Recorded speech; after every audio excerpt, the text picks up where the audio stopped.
সংগঠন যেটা আপনি করেন না কেন, সাদাকে সাদা কালোকে কালো যদি আপনি বলতে না পারেন, আপনি মানুষের কাতারের মধ্যে পড়েন। সাইফুল ইসলাম আলিফ ভাইকে যেভাবে হত্যা করা হয়েছে, কি অপরাধটা ছিল তার! তিনি আদালত থেকে বাড়িতে ফিরছিলেন খাবার খাওয়ার জন্য, বাড়িতে ফিরছিলেন কর্মস্থল ত্যাগ করে। তিনি বিশ্রামের জন্য বাড়িতে ফেরা একজন মানুষকে এভাবে ধরে আপনি জবাই করে দেবেন। এই সমস্ত মানুষগুলোকে জঙ্গি তকমা সাধারণত মানুষ দিতে চায় না এবং মুসলমানরা দিতে চায় না। এই ঘটনা যদি কোনো হুজুর করত, এই ঘটনা যদি কোনো মাদ্রাসার ছাত্র করত, এই ঘটনা যদি কোনো ইসলামী আন্দোলনের কর্মীরা করত, গোটা দুনিয়া ম্যাসাকার হয়ে যেত। আপনি আন্তর্জাতিক মিডিয়া দেখেন, সাইফুল ইসলাম আলিফের হত্যাকাণ্ড নিয়ে, শাহাদাত নিয়ে অনেকে নিউজ করেছে, কিন্তু ওই নিউজের মধ্যে একটা মার প্যাচ রেখে দিয়েছে, দুর্বৃত্তদের হাতে নিহত, ঘাতকদের হাতে নিহত, সন্ত্রাসীদের হাতে নিহত।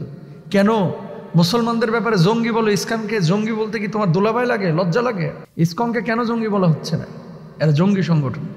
আজকে আমি এই কথা বলতেছি, হয়তো আমার উপরেও তারা চড়াও হবে, কিন্তু কথা সত্য।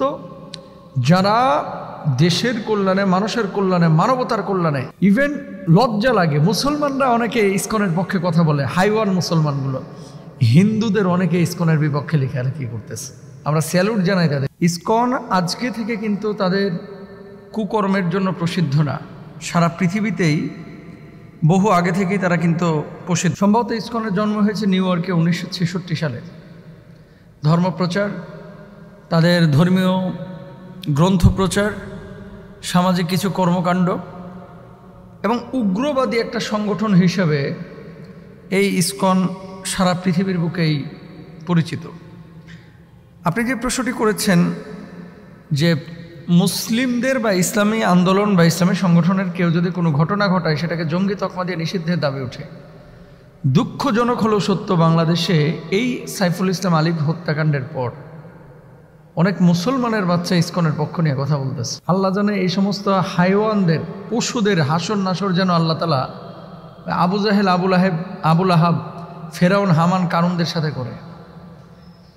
সারা জীবন কোনোদিন ইসলামের পক্ষে, ইসলামী আন্দোলনের পক্ষে, ইসলামী আন্দোলনের সংগঠনের পক্ষে একদিনে কথা বলে নাই, কিন্তু ইসকনের নিষিদ্ধের দাবি যখন উঠেছে, তখন এই মানুষগুলো ইসকনের পক্ষ নিয়ে নানান কথা শুরু করে দিয়েছে। ধর্মীয় দিক থেকে তার সাথে আমার বিভাজন থাকতে পারে, সে আমার তাওহীদে বিশ্বাস করে না, এক্ষেত্রে আমি তাকে অপছন্দ করতে পারি, কিন্তু সাদাকে সাদা আর কালোকে কালো বলার মানসিকতা যার ভিতরে আছে, সে মানুষটাকে অবশ্যই আমরা ভালোবাসি।